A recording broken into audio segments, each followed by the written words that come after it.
दोस्तों क्या हाल है आप लोगों के। आज हम डिस्कस करेंगे सीए फाइनल एससीएमपी की स्ट्रेटजी के बारे में। क्या क्या पॉइंट्स फॉलो करने पड़ते हैं और एक चीज़ सबसे इंपॉर्टेंट जो मुझे काफ़ी मैसेजेस आए कि यार पेपर अच्छा हुआ, बहुत अच्छा हुआ, आईसीआई की स्टडी मैट से पढ़ा फिर भी मार्क्स नहीं आए। मार्क्स कितने आए? 32 मार्क्स आए, 34 मार्क्स आए, 28 मार्क्स आए। It's like audit of group 2।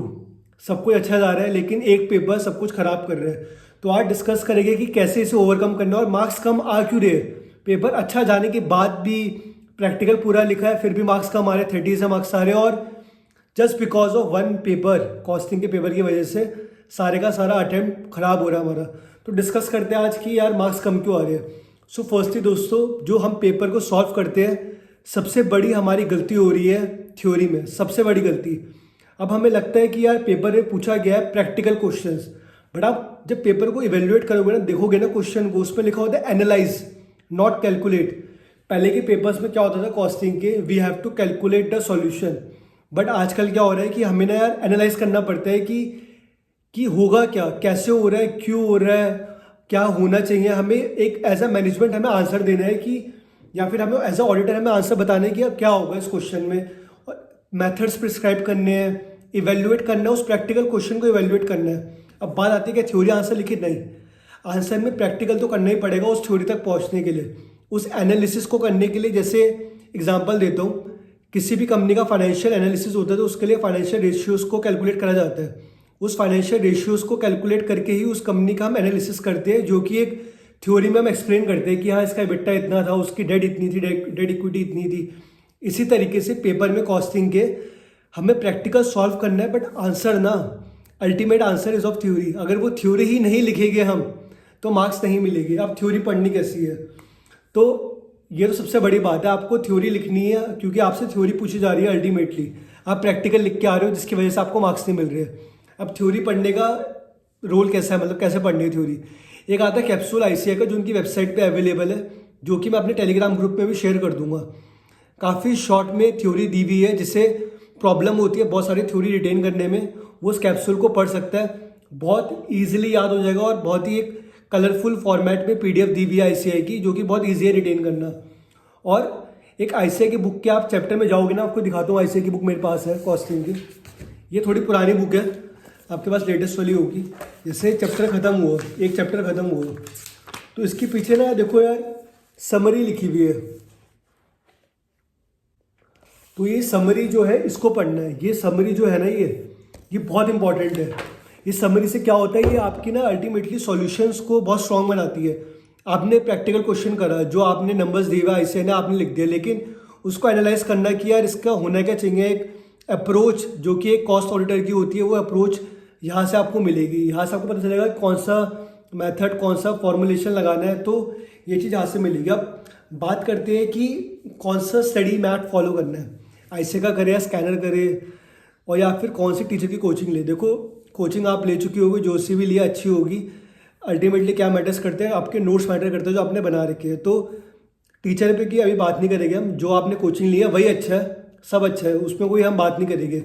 हम बात करेंगे लास्ट डे बुक कौन से रेफर करनी चाहिए। देखो एज पर माई ओपिनियन, ये मेरा ओपिनियन है, इससे अच्छी कोई बुक नहीं हो सकती दोस्तों। स्कैनर का भी मैं बताऊंगा कि स्कैनर से ऊपर क्यों है ये।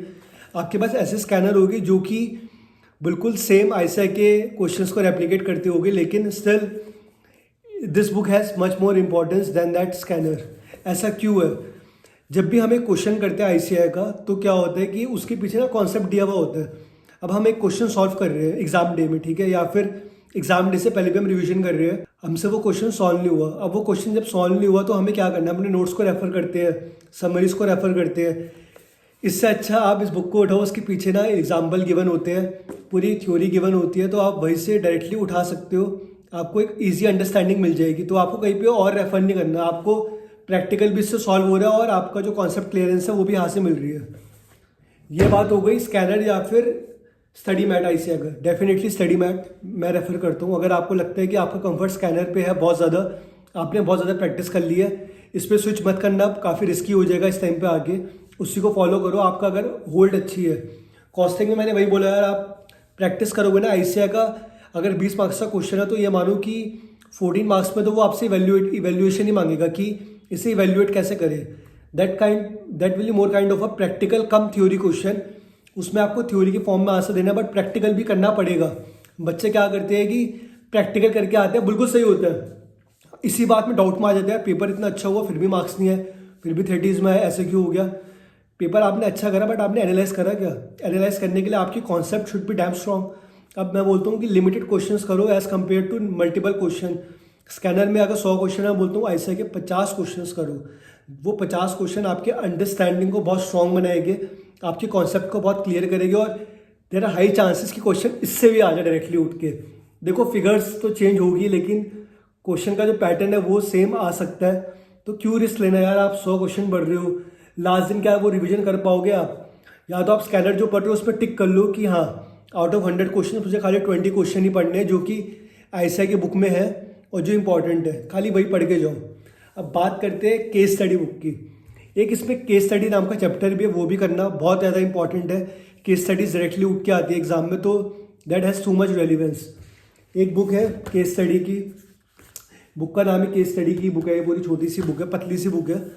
अब इसमें है थ्योरी वाली केस स्टडी। अब क्या होता है कि ना बात अभी तो पढ़ लोगे तुम, बड़ा इजी लगेगा, लेकिन एग्ज़ाम के टाइम में क्या है इसे पढ़ना कन्वीनियंट रहेगा, इसकी ट्रिक है दोस्तों। और जो मेन बुक है उसकी भी एक ट्रिक है। अब इसमें क्या है, जैसे बहुत सारे कॉन्सेप्ट है, बहुत सारे केस स्टडीज़ है, थ्योरी फॉर्म में दी हुई है। इसमें क्या होता है कि ABCDEFGH करके पॉइंट दे रखे हैं, ठीक है।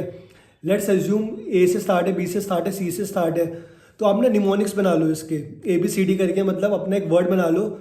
वो वर्ड आपके केस स्टडी के लॉजिक से मैच करना चाहिए।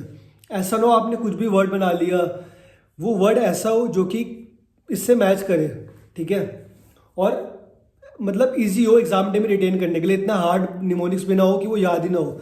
उससे क्या होगा कि आपको ना इतनी बड़ी केस स्टडी आपकी एक लाइन में ख़त्म हो जाएगी।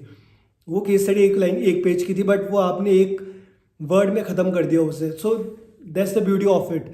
सो यही था। बुक्स की बात करें, ICAI का study mat is the first preference. अगर स्कैनर है आपके पास जो कि आपने अच्छे से कर रखा है, आप उसे करिए, उसके इंपॉर्टेंट क्वेश्चंस को टिक करिए जो कि ICAI के है। एग्जाम्स को इस तरीके से परफॉर्म करें कि आप एनालाइज करके आए। थ्योरी का ICAI की बुक से समरी आपको पढ़नी है, that is a must thing जो आपको पढ़नी ही पड़ेगी, एक अपने दिमाग को खोलने के लिए भी। और ICAI का कैप्सूल को रेफ़र करो, बहुत हेल्प होगा, बहुत ही हैंडी है। जैसे भी आपको लगता है कि रात को सोने से पहले हाँ थोड़ा कॉस्टिंग की थ्योरी को पढ़ लेते हैं फटाफट, तो आपने वो नोट्स खोले, अपने मोबाइल में PDF भी खोल सकते हो और फटाफट पढ़ ली। So thank you very much. अगर आपको ये यूज़फुल लगी हो तो do let me know in the comment section.